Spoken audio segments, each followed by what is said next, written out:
The war began. Israel and the United States have launched attacks on Iran. Analysts in geopolitics had been warning for weeks, even months, that this kind of escalation was a real possibility, something that could happen sooner or later. Now, Iran is promising a strong response, and some reactions are already unfolding.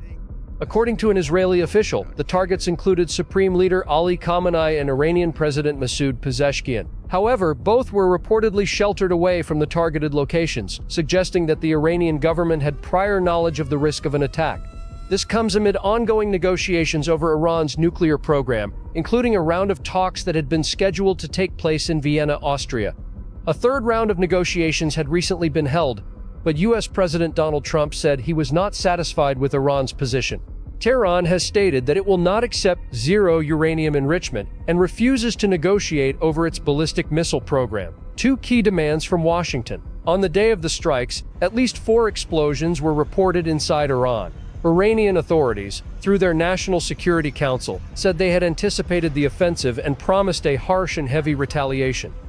U.S. bases in the region have also come into focus. Udeid Air Base in Qatar, the largest American military base in the Middle East, was reportedly targeted, and explosions were heard.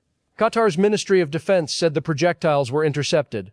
This same base had been targeted before, although at that time, there were no American troops present. It's important to note that the U.S. operates multiple bases across the region, some directly controlled by American forces and others hosting U.S. military personnel. Israel and the United States have described the operation as a preemptive strike, citing an imminent threat. However, Iran had not carried out recent attacks and was negotiating limits on uranium enrichment, though it refused to reduce it to zero, while also declining to scale back its ballistic missile program. Part of the justification presented by Trump and Israeli Prime Minister Benjamin Netanyahu involves weakening or potentially toppling the regime of the Ayatollahs. Experts point out, however, that even eliminating the supreme leader would not automatically mean the collapse of the Islamic Republic, as other powerful religious figures remain within the system. Iran claims that following last year's so-called 12-day war, it expanded both the size and sophistication of its ballistic missile arsenal. Even so, it maintains that it does not have the capability to strike the continental United States directly with ballistic missiles.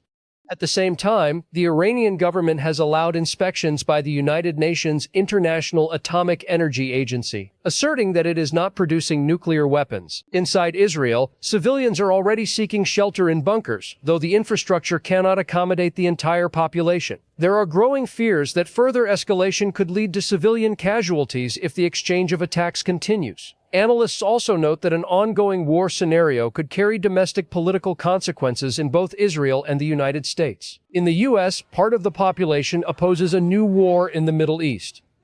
While many Americans view Iran negatively, there is concern about the consequences of a direct conflict. During his campaign, Donald Trump promised to reduce U.S. involvement in foreign wars, making the current escalation politically sensitive. It could affect his approval ratings, especially in a year with midterm congressional elections. Militarily, the United States has reinforced its naval presence in the region. The aircraft carrier USS Gerald R. Ford has joined the USS Abraham Lincoln in the Middle East. While aircraft carriers are equipped with advanced air defense systems and next-generation fighter jets, they also become strategic targets if the conflict expands. The situation remains fluid. The war has effectively begun, and Iran's promise of retaliation suggests that the coming days could be critical for the stability of the Middle East and for the broader global geopolitical landscape. This is our new account. Please subscribe to receive all updates.